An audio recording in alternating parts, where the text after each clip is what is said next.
Yo, yo, yo, what's good, my people? I'm MJ, and this is my podcast that I'm starting right now. First episode, and sorry for my camera, my video quality if you're watching video version. I do have a camera or a webcam I'm going to be hooking up, but I don't have that figured out right now. But welcome to my show. I'm hoping to make this routine thing and get things going. I'm gonna be coming and hitting it hard, and yeah, I'm excited. Be talking mostly sports. I'm gonna be covering the whole NFL, but there will be like a focus first on two specific teams, the Vikings that I live in Minnesota, born and raised. So I'll be covering them. It just makes sense because it's my team, one of my teams, and the people who know me, that'll help me just start there with a little interest. Plus, we're an up and coming team and kind of a popular team. And the LA Chargers, because that's my other favorite team. I live in Minnesota, but I go to LA a lot. The first time I went to California was San Diego, and I kind of like fell in love with it, like California. And I always liked the Chargers. Daniel Tomlinson, Gates, etc. Performs are even pretty cool. So, yeah, with that being said, I'll just dive in right into it off the top. Start with the LA Chargers. So, the LA Chargers, we started free agency with about, I think, 90 million in cap space. And through the first few days, people were upset, including me, because we seen last year in the playoff game what happened. He didn't have his best game. He was under pressure a lot. If you're watching the game, one thing you notice is the interior of the O-line was getting just dogged and dominated by the Houston Texans defense. Like the first 3 days, when the first 3 days of free agency happened and Chargers didn't make any moves really at all for receiver or O-line rather than bringing back Bradley Bozeman and re-signing like Jalen Reagor, a lot of the fans were just like, what are we doing here? Which I agreed with. Because Bozeman, I see why we brought him back. Because like he's like a team guy and he's like a good backup. But he can't be your starting center and like with the other interior around him being that bad. And he's Jalen Reagor. He's like a special teams guy. He's a wide receiver, 4 or 5. And one thing about receiving cores is I don't think it's that hard to build or fix a receiving core. For example, with the Chargers, you got Lad McConkey and really nothing else really. But to fix that, it's very easy. Well, not very easy, but it's very doable. You sign a free agent, you sign one or two. You had Amari Cooper out there. You had Keenan Allen you could bring back. You got Diggs coming off injury, and you're not asking these guys to come back and be superstars, but they're coming back in their depth. They're just people who can get open, who've done this, who can get the ball, who are respected. And Cooper Kupp. And there's a couple other people out there. And one thing with me is I do like with a receiving core, I like different like flavors or like you need your speed guy or your do-it-all guy, your slot guy, your route running guy, just stuff like that. You want to mix it up. That's why with a person like Jamar Chase, he's so crazy because he's like an all-in-one. He can run a streak on you. He's a speed guy. He's a route running guy. He's a take a slant, take it to the house guy. So, like with the Chargers, it's really just about adding to the room. Because Lad's just a dog, but he's more of like a wide receiver 2. He's a low-end wide receiver 1, like on a bad team, bad perimeter offense. He's a wide receiver 1. But ideally, on a team that's going to like make a deep run in the playoffs, you want him to be your 2, high-end 2, one of the best 2s in the league, along with Devontae Smith, Jordan Addison, T. Higgins, who could be a 1. T. Higgins is up there. I would love for him to be on the Chargers. But yeah, so Lad, think if you had, I mean, we did add Mike Williams, which I was a little bummed about at first, because it's just like at this point in his career, he's at best like a mid-range wide receiver 3. I just don't see him, and you know what we're getting with him from the health standpoint. He's struggled to stay healthy. And he's never been a get open guy. You know, he's just very reliable with Herbert to just he pulls it down. Them 50-50 balls, he changes them, he makes them more like 60-40, whatever. And he knows he's comfortable with Herbert. He's been there before. So I like that with Ladd. But Ladd, you sign Amari Cooper or Keenan, Amari Cooper, Cup, Diggs, something like that. Now you got one of those guys plus Ladd, and you draft somebody. Now your receiving core just went from one of the worst in the NFL to you got a solid guy. You got one of those free agents I'm talking about as potentially your third receiver, who on any given game could play like a low-end one or be a really, really solid two. So Keenan, one of them, and a receiver you draft. Here's a couple names to look out for. Here's a couple options to potentially target in the draft. You got T-Mac. Probably not going to get him. Luther Burden from Missouri. And really, we want to add a speed guy because that's the one thing. The Chargers need speed on offense. I know Jim Harbaugh is more like physical, tough, smash mouth, fucking run you over. But I'm just gonna name some names here. Ebuka, Golden, what's his name? Higgins from I think Arizona State. Forgive me if I'm wrong. I'm doing this off the dome. Tez Johnson could be an option, and Isaiah Bond from Texas, speed guy. That would be good. So I mean, I'm gonna name more draft options. Those guys and draft options. If Tyler Warren is there in the first round, if he's there, I just don't see why you wouldn't draft him. I don't see how that's not the pick if he is there, which he probably won't be. But if he is there, how is Tyler Warren not the pick? But if that's got to be an option, or Colston Loveland, obviously, if he's there, or Warren, it's probably going to be who we're going to pick, but you never know. We all thought kind of Neighbors was sitting on the board last year, but it was reported that Harbaugh really loved Brian Thomas, which would be awesome too. Speaking about that draft, in hindsight, I do think they did the right thing. There was plenty of times throughout the season where I was like, yo, imagine this team with Malik Neighbors on it, or even Brian Thomas, or Brock Bowers. But in the end, they did the right thing. They got their other tackle for the next 7 to 10 plus years. So, and in the second round, you got Ladd McConkey, legit wide receiver 2 for the next 5 years or whatever. So I did think they did the right thing. So yeah, those tight ends, Ferguson, maybe if you don't get them guys, if you don't get tight end, maybe a little bit later, Ferguson from Oregon or Helm from Texas, and there's probably some other guys too. And then another position I think we could address, running back, even though we signed Najee, which I wasn't the biggest fan of. But I guess it kind of makes sense. Plus, he could have one of his best years of his career with us, just with Jim Harbaugh being Jim Harbaugh and the team and the O-line improving a little bit with the signing of Mekhi Becton, which I love. Shout out to Chargers. Back to what I started with. Everyone's freaking out in free agency, including me. And it was just like, I even made posts on Twitter/X like, yo, you guys really aren't going to sign one interior O-lineman? And the only thing we did to receiver was bring back Mike Williams. But after that one signing of Mekhi Becton, we could do nothing for the rest of free agency, and I'll be happy. Like, that just shows you, like, we were just sitting there, and it does happen. Like, that panic does happen, but it's like, after that, we're good. We just needed to do something like that. We were waiting for us to do something like that, and we made it happen with Mekhi Becton, and we got him on a good deal. So, shout out to Chargers for making that happen. So, yeah, the Chargers were looking good. We're alive to win that division. We're alive to win the division, yes. Chiefs are still Chiefs. They very may well end up back in the Super Bowl or whatever. But I said this last year that, like, it's time for them to, like, not win a Super Bowl. And they went, obviously, back to the Super Bowl and lost. But, like, I feel that again this year. Mahomes is probably going to win another Super Bowl if he retires. 2, 3 more, whatever. For sure, probably 1. But this year, let's not let him even get back to the Super Bowl. Shit, let's try to have him not even win the division. Let's show him that we're for real, that Herbert's for real. And the topic I'm going to be talking about a lot is Justin Herbert.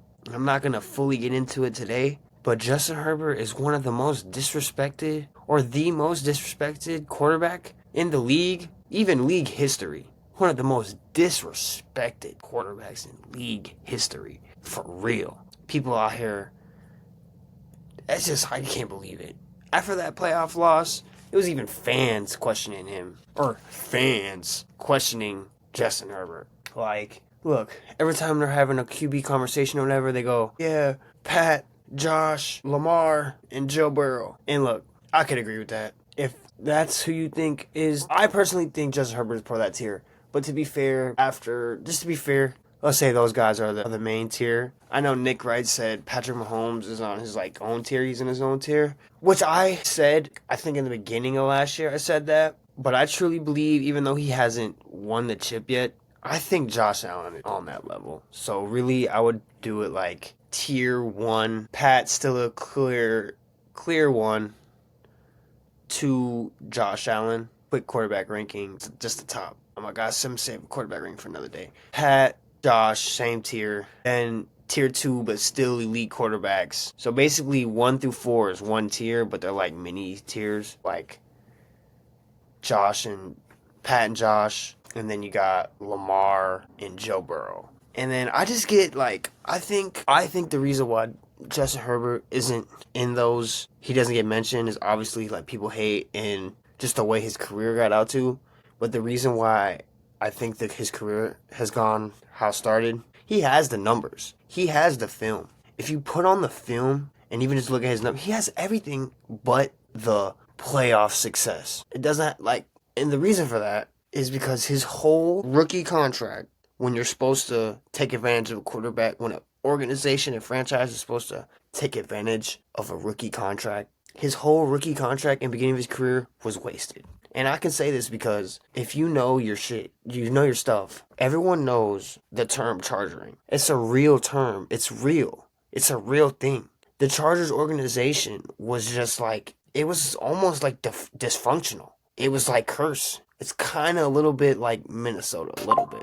But Minnesota's a good run organization, and now the Chargers are good. Jim Harbaugh's changed the culture, but it's just cursed and bad luck. They've had the quarterbacks, but they just haven't been able to get everything else around it right. And it was just they would always they'd be in the game, and then just some crazy thing would happen, like a missed field goal or some crazy, and they just can't win the game. And a main part of that, look, so the first year, Anthony Lynn, Herbert's doing his thing. First game, doesn't even know he's coming in. Comes in versus the Chiefs, balls out, almost wins the game. He's breaking records. People always talk about Stroud and Jane Daniels' rookie season. Jane Daniels is the best rookie quarterback ever. Yeah. I agree. But you got to start naming Herb. I'm pretty sure he still holds rookie quarterback records. And he missed the whole game. So that year, we're one of the worst O-lines in the league.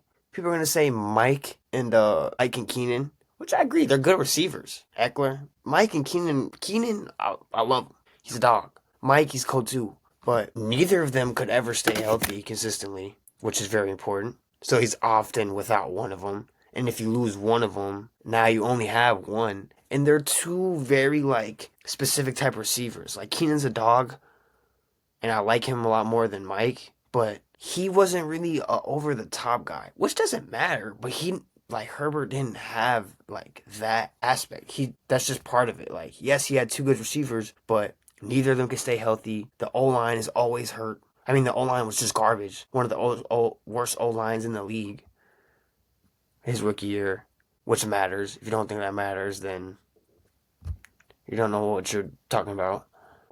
Plus, they fired the coach. They didn't think the coach was good enough. I don't fully remember. I know the defense had pieces back then, but I doubt it was, it wasn't elite or anything. So, he just carried the whole offense his whole career. Chargers without Herbert is poverty team. I don't know if y'all remember, but when the Chargers played the Raiders a few years back, I think it was 2 years ago, Herbert gets hurt. Pretty sure this is the game right after Staley got fired. Easton Stick played. We lost to the Raiders by 50. That's the Raiders Super Bowl. They always talk about that. Not always, but they'll bring that up that means something. You beat Easton Stick by 50. That's what the Chargers are without Herbert. They suck. And now it's a little different because we're building a real culture and got a real coach and got a real team organized culture identity. but that was part of the reason for his first year. And then after that, Brandon Staley was supposed to be a whiz kid, but he was just in over his skis. One of the worst head coaching jobs ever. And people are going to say it's excuse or it's not, but it really, really does matter. Is Herbert with a mediocre O-line, which they kind of fixed a little bit. But even before this year, it was really just Slater and a little bit. The interior was always weak. Before this year, they didn't have Alt, so O-line was always weak. Two receivers who can never stay healthy and are both very specific type of receivers. No speed, no deep threat, no one who can beat you over the top, no one who you can throw a slant to and take it 100 yards to the house like Joe Burrow had in Jamar Chase. And I don't think Herbert is better than Joe Burrow or Lamar Jackson or Josh Allen or Patrick Mahomes. But those are it. And I do think his absolute ceiling, I don't see why not. People are going to be like, you're stupid. Let me smack you. I think he could be the best quarterback in the league type. Or for sure, when everything gets right, like after this year, I'm projecting hopefully people will put him in that top. Like he'll be in that. When people say Joe, Pat, Josh, Lamar, and Joe, we could just add in Herbert. Because that's how I think it is already. But it's fair to not do that because he just hasn't had any playoff success, which I don't think is all his fault. The first game with the Jags, I mean, them up being how much they were up, how could you put that on Herbert? Like, yeah, you got to put up points still, but what is the coach's job? What are you doing as a coach? You're supposed to be coaching the game. You get yourself out to the lead, you need to coach the game and do whatever it takes to not let them come back and win and just be an embarrassment. An embarrassment. And then this year with the Texans, it was just like, yeah, he didn't have his best game. He didn't. But let's also bring some context. He had one guy to throw to who was a rookie slot guy. I love Vlad McCarthy. He's very, very good. He's a stud.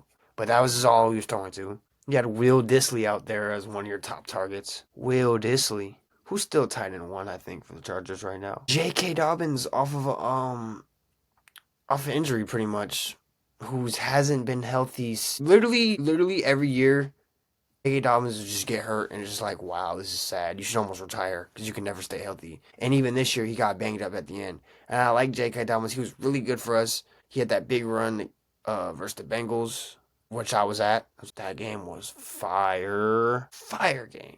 Wow, that game was good. I was there. It was lit. For the record, I'd rather bring him back and draft a running back than the Najee thing. But bringing Najee in, and we need to draft a running back. It's a good running back draft. You got Hampton, Scatterboo, who is just a Charger. You don't want to draft him too high. I feel like Hampton is like projected first round pick, maybe second round. If you can get him in the second round, go ahead. I don't think you should draft a running back in the first round just because, like, he might be a first round talent because people say he's not that far off from Genty, but it's just a good running back class. So don't draft a running back in the first round. There's just so many of them. Like, we'll get a running back this year. Like, there's a lot of good running backs. Hampton, Scappo. I really like Judkins from Ohio State. I really like him. I wish the Chargers would draft him somehow. Which round? I don't really care. Outside the first round. Sampson from Tennessee. Caleb Johnson, Iowa. Travion Henderson, Ohio State. Martinez, Miami. Blue from Texas. So there's running back options. So I'd add a running back. But yeah. Brandon Staley and the Chargers ruined Justin Herbert's beginning of his career. I mean, at O-line, terrible coaching. Just look at what Jim Harbaugh did in 1 year with the same players. With not that much. There's not really one guy, superstar, on the Chargers defense. Bosa should be a superstar, but he's getting older. He's not the same. He can't stay healthy. If Bosa was fully healthy and fully in his prime and fully locked in and loaded and healthy, he's a superstar. But we didn't have that. Mac is like 32 years old, 33 years old. He's old. He's good. Not no superstar. Derwin James is a superstar. He's a safety. Move him all around. Derwin James is a superstar. You can lock up your wide receiver too. He's just a beast. You can send him on a blitz. He's just so versatile. But Jesse Minter had that as one of the top defenses this year.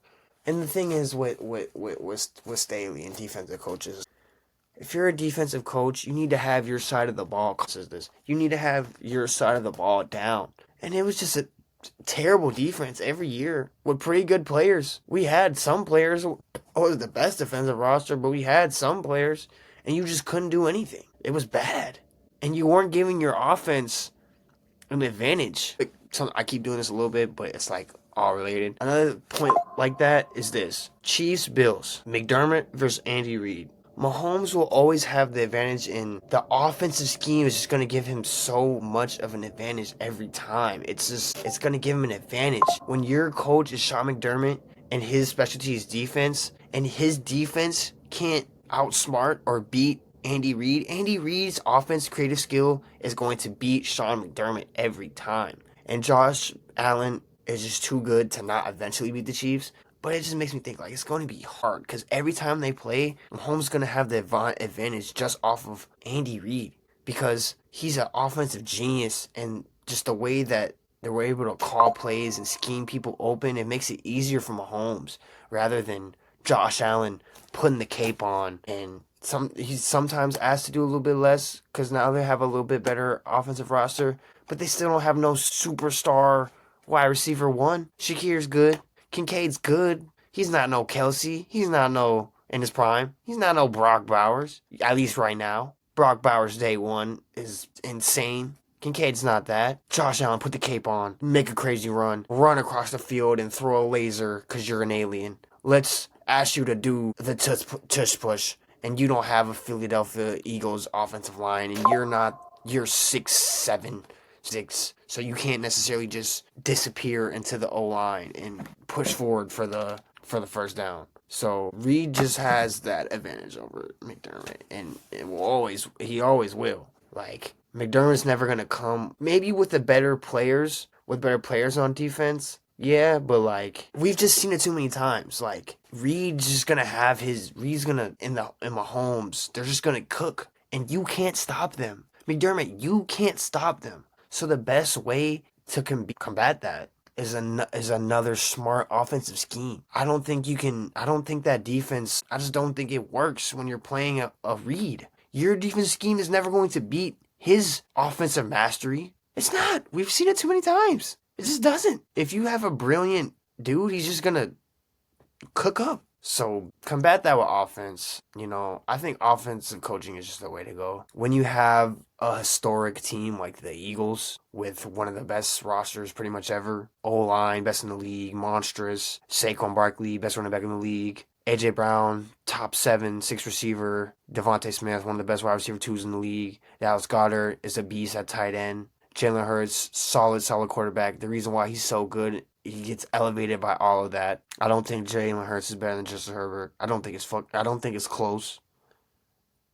I don't think he's better than Stafford, and I don't think he's better than Jane Daniels. So that has elevated Jalen Hurts to a top 10 conversation. Maybe after those guys, you can rank them. Pat, Josh, Lamar, Justin Herbert, Jane Daniels, Matt Stafford. No, I'll entertain Jalen Hurts. A quarterback list for another day, but that's probably where Jalen Hurts ranks. And the defense is just Philadelphia Eagles defense, insane. And they have two good coordinators. But with a roster like that, that's how you can, yeah.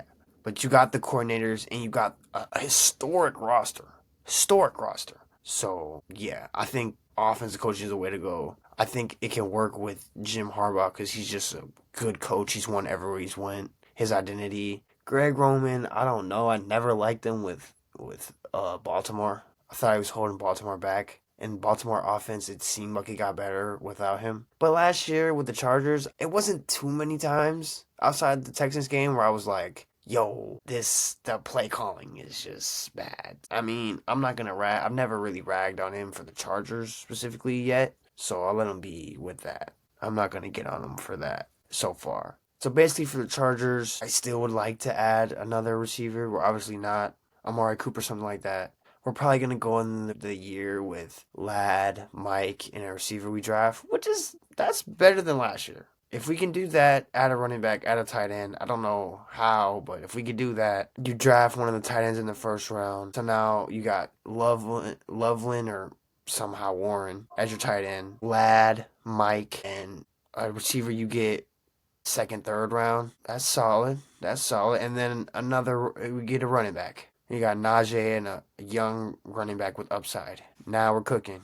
Now we got our 2 tackles for 5+ years. We added Mekhi Becton, so that at least strengthened the interior. Gave us we're gonna rock with Zion again, Zion Johnson. Maybe we draft an interior O lineman to either put at that guard spot or center spot. Here's a couple names for you. Kyler Booker, I think is his name. Probably won't happen. Tate Ratledge, guard from Georgia. Jared Wilson, who's a center. So adding a center could be good to start over Bozeman, and Bozeman could be the backup. Seth McLaughlin, Ohio State, he's a center. And Jonah Monheim, sorry for screwing that up, but from USC, center, who I heard has like some traits, just needs to get stronger and needs some more O-line work. So hopefully our coaches could coach him up on that. And yeah, you add to the offensive line one more piece.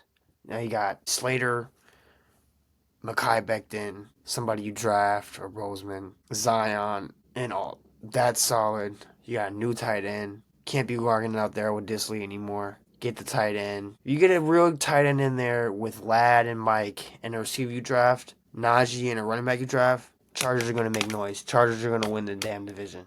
I'm calling it now. I'm going to be back on this pod, so I'm going to call it right now. The Chargers could do damage. Defense, I'm not really worried about because Jesse Minter just coached it up so good last year. So it may not be that good, but he can keep it solid. He can keep it good. Add a couple pieces. We lost Poona Ford, but add some pieces somehow through the draft or maybe free agency or something. And yeah, I'm liking the Chargers. We're going to be good. The way I like what we did with Becton, we're good. We really don't need to do anything anymore. But what I would have done is I would just added a different receiver than Mike. Drafted one. Drafted a tight end. Or add a tight end somehow. Add another interior line. Then put the rest on defense. And draft a running back. Gotta draft a running back this year. It's a good running back draft, so gotta add a running. Now to the Vikings. Actually, it was a lot longer than I expected. Okay, so I think the Vikings, if JJ McCarthy is good, I think the Vikings can be a legit Super Bowl contender for the next 5 years. And here's why. What I think they're doing is I think they're trying to recreate the situation that JJ McCarthy was in Michigan, that we've seen him succeed in and deliver a championship in, the Michigan Wolverines football team with Jim Harbaugh. We got the coach, elite offensive mastermind, Kevin O'Connell. For the NFL, this is about as close as you can get to a Michigan Wolverines type of roster. 2 stud tackles. We spent money in free agency. We added Will Fries and Ryan Kelly, who at the worst, they're upgrades. They may not be stars or whatever, but they're upgrades to the O-line. So we just addressed a weakness of our team.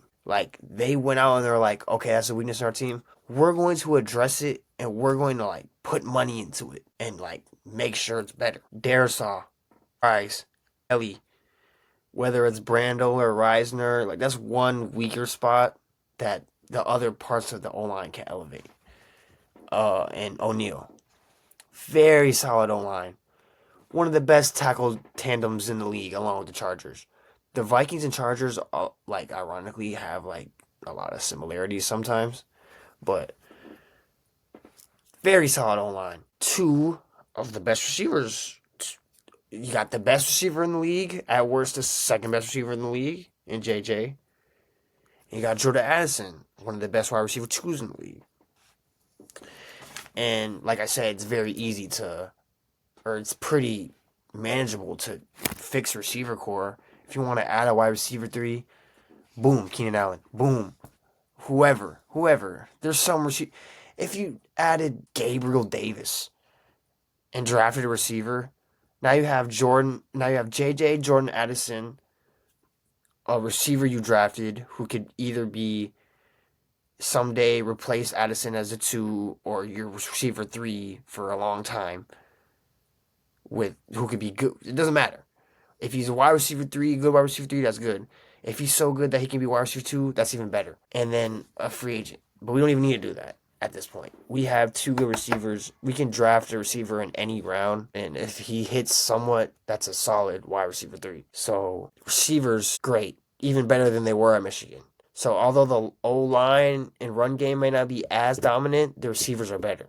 Best receiver in the league, one of the best wide receiver twos in the league, one of the best tight ends in the league, very solid running back, and we just traded for Jordan Mason. So the running back room is good. Like, it's a good running back room. Hopefully the Vikings draft a running back too, which I would do.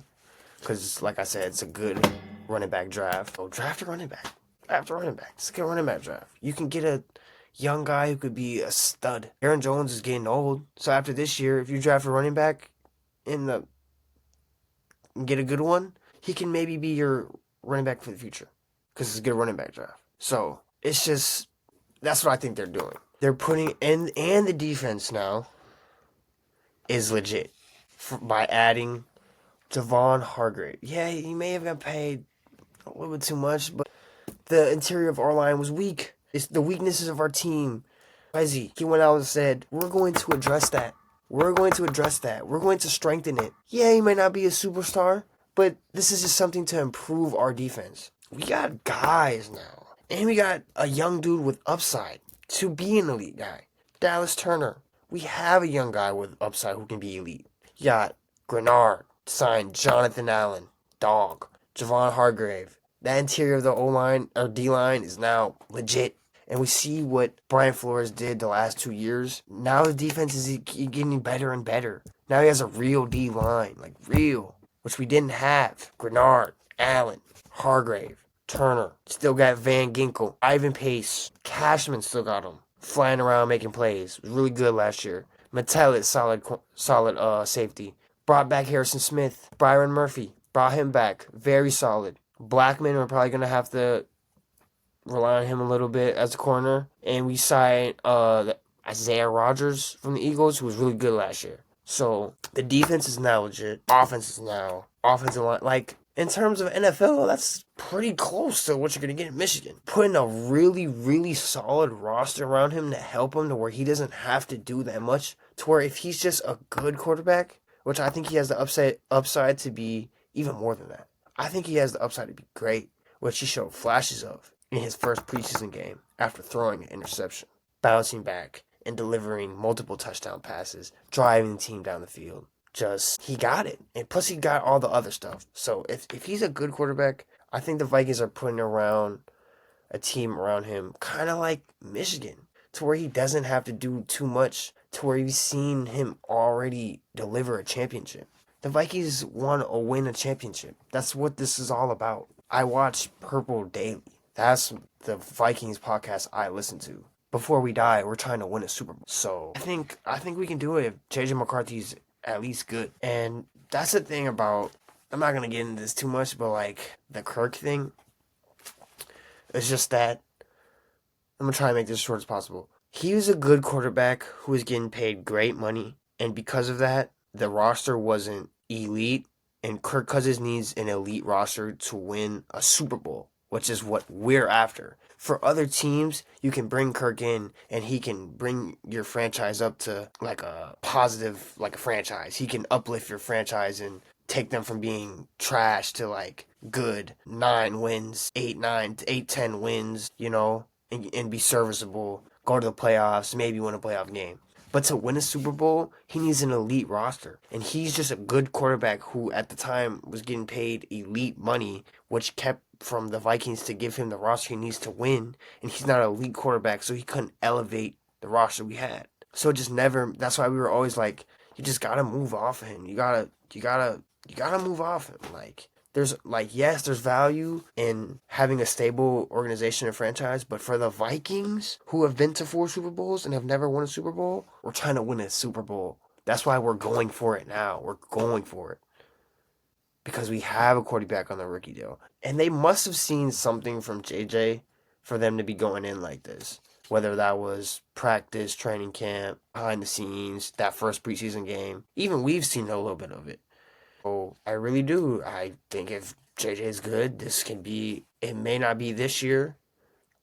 It may be this year where you can see already after year 1 full starting of JJ McCarthy, like, oh, wow, Vikings are legit. And to address something, Colin Cowherd is like my idol. It's basically my dream to like meet him and talk sports one day or to like work for him or something. But like I was listening to his show, right? And his predictions for the NFC. And he said it twice. He said the Vikings have the weakest or worst roster in the NFC North. I just don't see how you could get there. I'm going to try and prove why they have a better roster than the Bears. Although it's closer than I thought. It's closer than I thought, but... And then I'm going to try and argue why we might have the best. Lions, yeah, but we might have the best. Well, let's start with the Packers. What receiver do the Packers have that is even close to JJ? They don't have a receiver or perimeter. They don't have a weapon or any piece on the offense even close to JJ. Yeah, they have like 3-4 good receivers, which is good. They have good receiver depth, but they don't have no one close to JJ. Their O-line's solid. But now we have a good O-line. We have, besides maybe the Lions, we have one of the best tackle tandems in the league. And now we just shored up the interior offensive line. We have a solid O-line now. So our O-line is just as good, if not better than theirs, with better tackles. Running back, yeah, Josh Jacobs is him. Josh Jacobs is good. Aaron Jones is good too. Jordan Mason is good too. You add a running back. Now the running back rooms are like close. I'd give us the receiver a nod, even though they have good receivers. We have the better receivers. Defense is close, man. We got B-Flow back there coaching the D up, and now we just added to it even more. We got a legit D line now. Grenard, Hargrave, Jonathan Allen, Dallas Turner, rookie last year. Upside to be elite. Good linebackers. Our defensive personnel might be better than theirs. Good safeties. Like, this is real, man. They got good safeties. We got Jair Alexander, but we got a better roster than the Packers. I don't get that. How do they have, can anyone who watches this, if I can get anyone to watch this, tell me how the Packers or the Bears have a better roster than the Vikings? Please. Because I don't know. Go to the Bears. None of their receivers. DJ Moore is good. He's great. He's not JJ. Udunze is a good rookie who could be in for a breakout. He's not as good as J.A. yet. We don't know that yet, or if he'll ever be. So J.A. has Jordan Addison has the nod there. Tight end. We got the better tight end. Komet's good. T.J. Hawkinson is that. O-line. Even after them adding all of that to their O-line, we still got the better O-line. If it's not better, it's just as good. We got the better tackles. Their tackles are good. He has Braxton Jones, left tackle. He ain't Darisaw. Darisaw's one of the best tackles in the league. Brian O'Neill is one of the better tackles in the league. Tackles ain't as good as ours. You guys had to go to free agency and spend a lot to shore that up. So did we. So O-lines are good. You guys have DeAndre Swift. They're going to be trying to add Ginty in the draft probably. That's going to be pretty scary. Now, don't get me wrong. If you bring Keenan back, like, yeah, they're good. But to just say that the Vikings have the worst roster, like the Packers and the Bears roster is hands down better than the Vikings? No way, Colin. Holla at me. Let's talk about that. There's just no way. There's just no way you could just say that. I don't get that at all. I love him to death. He's smart. He's one of the best. My idol. Packers and Bears don't have overall rosters better than Vikings. Especially with the Vikings' improved defense. Bears added to their defense. They got Grady Jarrett, Sweat, They got some guys. They're good. Dexter. Odin Nigbow's good. Jalen Johnson's a stud. Kevin Byard's good. Brisker's good. Tremaine Edmonds. Like, that's good. That plus their offense and Packers' offensive defense isn't hands down better than the Vikings. You can't just get on the air and be like, oh, the Vikings have the worst roster and the Lions have the best roster. The Lions might have the best roster. But, the Lions roster is not that much better than the Vikings. It's not. JJ is better than Amon-Ra St. Brown. I don't think no one would argue that. I don't even think Detroit Lions fans would argue that. Detroit Lions fans, would y'all argue that? So we got wide receiver 1 over y'all. Wide receiver 2, we probably got that over y'all because Jameson Williams is a beast and he has upside, but still to this point in his career, he still hasn't fully tapped into everything. He's more kind of deep threat, big play guy with a little. He can do a little bit of everything. But would you say he's better than J.A. right now? No. Laporta's a dog, but last year he took a step back. He's still good. Him and Hawkinson's a beast. It's close. O-lines, they got a great O-line. I'm pretty sure they lost one of their O-linemen. But Sewell's about as good as you get. But Darisaw's about as good as you can get. So the O-line, it's like, you can't say that their O-line is just, yeah, it's one of the best O-lines still, but the Vikings have a close O-line to that now. We don't have really, like last year, we don't have major weaknesses. After adding Fries and Kelly, they at least be, or PFF says this, you just need to be like average on the O-line. 2 elite tackles, strengthened interior. The Vikings have a good O-line now. They have good tight end. They have 2 good receivers. They have Aaron Jones, Jordan Mason. If they add a running back, there's no way that that's not one of the best rosters in the whole NFL. The team won 14 games last year, and the team is better. The roster's better. It's just JJ McCarthy. If he's good, which I think he will be, the Vikings can be a Super Bowl contender. Maybe not this year, but for years to come. So, and I think JJ has upside to be a great quarterback, a top 10-ish guy, bona fide top 10-ish guy. And now I think being top 10 is more of a thing because there's just more good quarterbacks now. There's just more good quarterbacks. Like Stafford at any given game could be the best quarterback on the planet. He's anywhere from 5th to 8th best quarterback in the league. Oh, he's close to 10 kind of. Like if you were to rank him like 7th, which I would rank him like 7th. So, and on any given day, any given Sunday, Thursday, Monday, he can be the best quarterback on the planet. So, I think the Vikings, we're gonna be scary, man. I don't know. I can't get down with the worst roster in the NFC North. I don't get that at all. I think we're clearly better than the Packers. Packers and the Bears still. Colin's moving to Chicago, so he's Chicagoing it up. He's hyping his Bears, bringing in Ben Johnson. Very well. They very well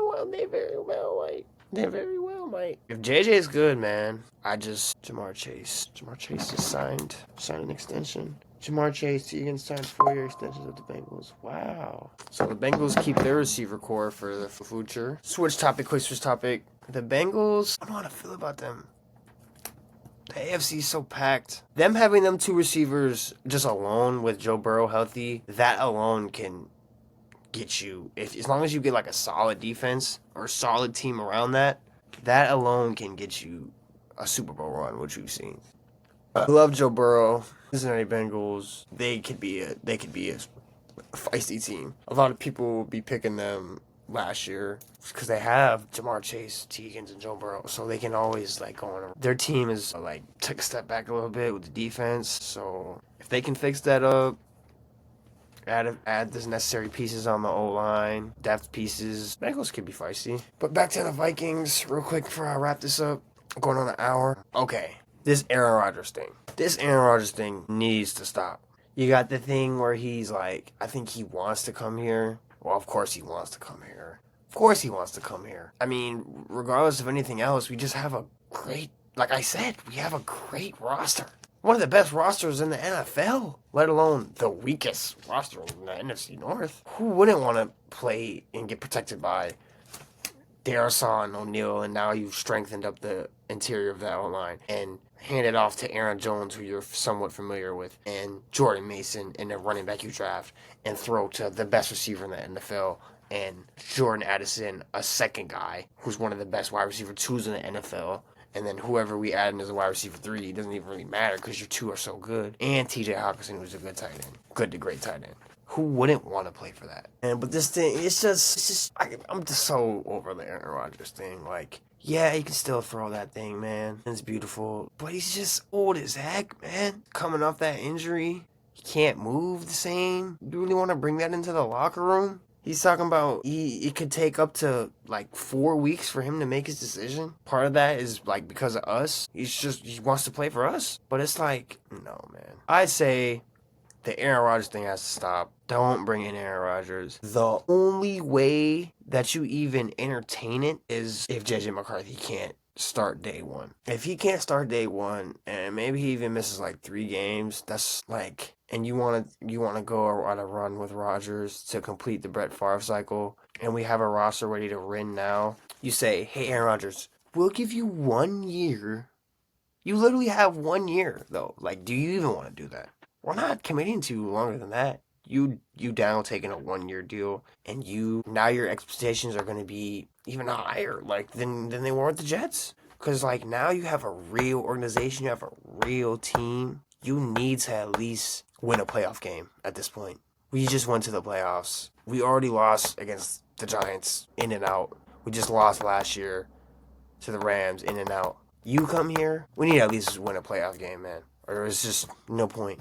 We'll just sign like a Jameis Winston or something till JJ's ready. So that would be the only way.